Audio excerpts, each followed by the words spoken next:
Having people in your photos really is a drag. I've lost many great photo opportunities because the number of people walking around in my images. If you're like me, you most likely are visiting places that you cannot just come back to, so you need to be able to capture the photograph now. Well, what if there is a way to get those people who are moving around your images to just disappear? Truth be told, this technique is best done with a tripod, but recently on a trip to Rome, I found myself inside of the Colosseum where I could not use a tripod. Using Adobe Photoshop, I have a way of dealing with this situation. A few weeks ago in the episode from Rome, I promised that I would show you how to go from this to this without a tripod. First of all, step number 1. On your camera, go to the manual settings on your camera. You need to have full control over everything.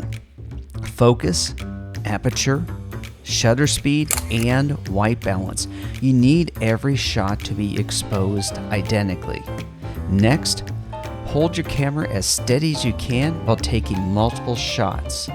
You may want to brace your arm against a solid structure just to help you out. You want everybody in the image to move to a different spot. Okay? Now that you've got the images, it's time for the magic.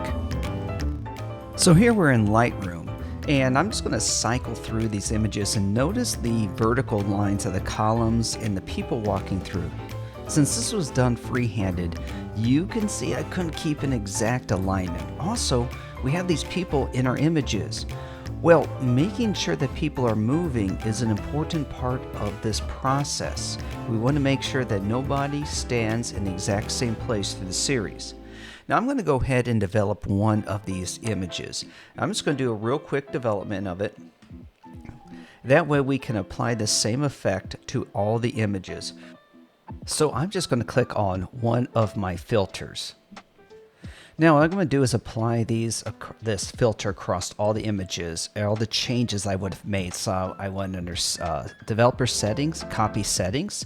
I selected all the images, went back under Developer Settings, and pasted the settings. Again, this is going to apply the same changes I made to all the images.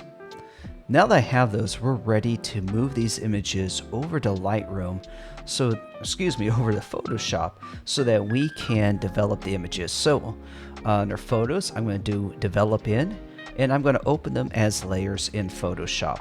Now this is going to take a little bit of time to do, so just be patient. Now with all the layers opened up in Photoshop, we're going to go ahead and align them. So I've selected all the images. Under Edit, I selected Align and then Auto Align. Now this process is going to take a few minutes. What it's doing is it's looking at the vertical lines, the horizontal lines, anything that's very distinctive in all the images, and it's shifting and rotating the images so that these lines all are on top of each other. Remember, I took this freehand, so there's going to be a lot of wiggle in the camera. With the layers open, I'm going to turn off the visibility on some of these, and you can see by that checkerboard frame that they've all been shifted around. That's okay, we'll take care of this later. So now it's time to remove people from the actual images.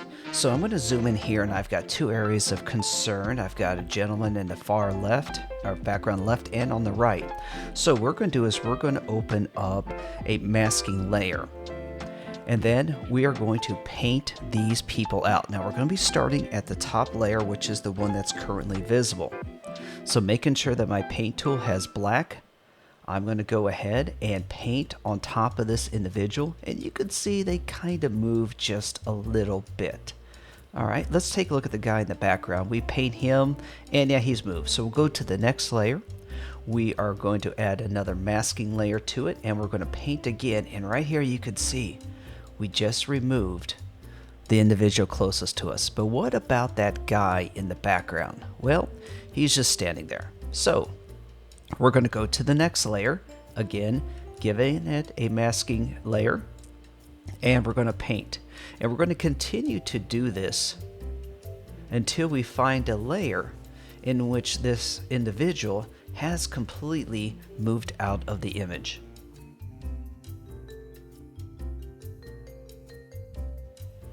So I can see that it looks like he's almost out of the image. So we're getting close to the point where we've removed people from this image. Now I can also see I missed something. I see some feet down there at the bottom. So what I'm doing is I'm going back up through each masking layer and I'm attempting to paint over those feet until I find the layer where I missed that individual. So again, just work up and make sure you're clicking on the masking layer as you're selecting each layer. That way you're painting onto the masking layer. And it looks like I left those feet behind pretty early in this image. We're almost at the first, so it looks like I left them up there. Yep, there they are. I was in the first image. Okay, going back down here to the layer I'm working with, I paint again, and almost, the individual is almost behind that column. Let's go ahead and zoom in and take a look. You can see there they are just sticking out just a little bit, so I'm going to go ahead and add a masking layer to this layer, and uh-oh, we've got people in this image. Well, we're going to have to fix that. So what we're going to do is we're going to try and mask them out at the next layer, and let's see what happens. Well, unfortunately, they are part of the final image, so I can't mask them out through this technique. So we're going to reverse our masking. So I'm going to switch to the layer above, go to white, and then just click on them, and you can see there it is. It starts reapplying the previous layer. And we have successfully removed people from our image. Next, I'm going to select all the images and I'm going to merge those images together into one final image. We still have that checkerboard pattern because not all the images have are perfectly lined up. So what I'm doing is I'm saving it and putting it back into Lightroom. Here's the image back in Lightroom, and you can see that white border representing the space where we don't have any data from the images because of all the skewing and rotation during alignment. So we're going to be using the cropping and the rotation tool to fix this. I can see that it was tilted a little bit to the left, so I rotate it, and now I'm going to use the cropping feature to make sure we have good pixels. And now it's been properly cropped. But you know what? I'm thinking, yeah, let's add a little vignetting into this to make it even more interesting. In the vignetting tool, I'm just going to add just a subtle bit of shadow around the sides and the corner. And that's it. Our image is ready to go.